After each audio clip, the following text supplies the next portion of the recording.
ఇది చాలా right question అండి. మామూలుగా సహజంగా ఆడవాళ్ళందరూ కూడా కీమోథెరపీ అంటే మామూలుగా దాని సైడ్ ఎఫెక్ట్స్ లో మేజర్ గా భయపడేది, ఆలోచించేది జుట్టు ఊడిపోవడం అండి. సో జుట్టు పూర్తిగా ఊడిపోతుందా, తర్వాత మళ్ళీ జుట్టు వస్తుందా లేదా, ఎట్లా ఉంటుంది అనేది ఇట్లా రకరకాల డౌట్స్ తో ఉంటారు. సో కీమోథెరపీ వల్ల జుట్టు ఎందుకు ఊడిపోతుంది? రీజన్ ఏంటంటే ఇప్పుడు మన బాడీలో ఉన్న క్యాన్సర్ కణం చాలా ఫాస్ట్ గా డివైడ్ అవుతుందండి. సో ఆ ఫాస్ట్ గా డివైడ్ అయ్యే సెల్స్ అన్ని కూడా మనకి కీమోథెరపీతో ఎఫెక్ట్ అవుతుంది. కీమోథెరపీ అనేది ఒక కెమికల్. ఆ కెమికల్ బాడీలో ఉన్న ఫాస్ట్ గా డివైడ్ అయ్యే కణాలన్నిటి మీద కూడా యాక్ట్ చేస్తుంది అనమాట. దానికి ఉదాహరణ క్యాన్సర్ కణంతో పాటు వేరే మామూలుగా ఉన్న కణాలు కూడా ఎఫెక్ట్ అవుతాయి అనమాట. సో క్యాన్సర్ కణం ఎట్లయితే ఫాస్ట్ గా డివైడ్ అవుతో మన బాడీలో నిరంతరం శ్రమించే కొన్ని అవయవాలు ఉంటాయండి. ఎగ్జాంపుల్ బోన్ మ్యారో, తర్వాత జుట్టు. బోన్ మ్యారో అంటే రక్తం ఉత్పత్తి చేయడానికి మనకి ఎముకలో ఉన్న గుజ్జుని బోన్ మ్యారో అంటామండి.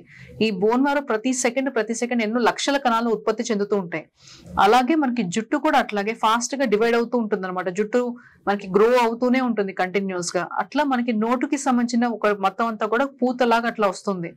రీజన్ ఏంటంటే మనకి పైన చర్మం ఎట్లా ఉంటుందో నోట్లో కూడా ఒక లేయర్ లాగా ఉంటుందండి, దాన్ని మ్యూకోజా అంటాం.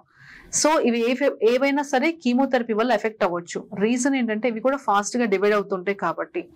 సో ఫాస్ట్ గా డివైడ్ అయ్యే సెల్లో ఒకటి మనకి జుట్టు కాబట్టి జుట్టు ఊడిపోతుంది. జుట్టు ఊడకుండా ఏమైనా చేయొచ్చా అంటే ఎస్.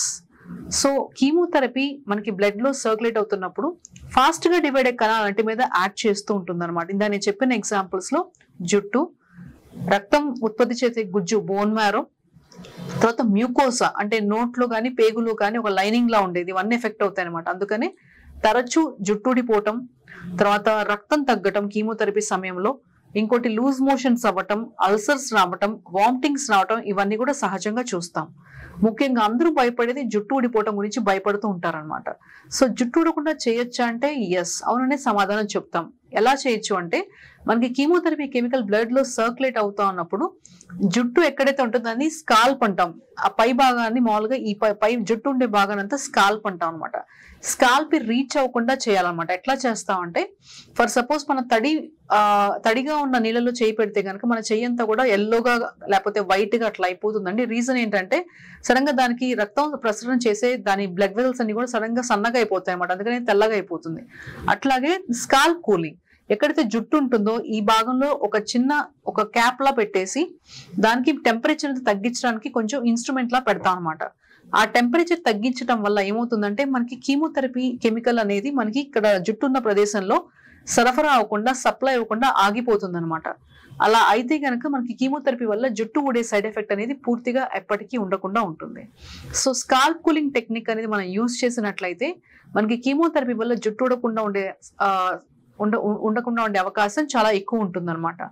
అవి కాకుండా అన్ని కీమోథెరపీకి జుట్టు ఊడదండి. కొన్ని కీమోథెరపీస్ కి స్కాల్ప్ కూలింగ్ టెక్నిక్ యూజ్ చేసినా కూడా జుట్టు ఊడే అవకాశం ఎక్కువ ఉంటుంది.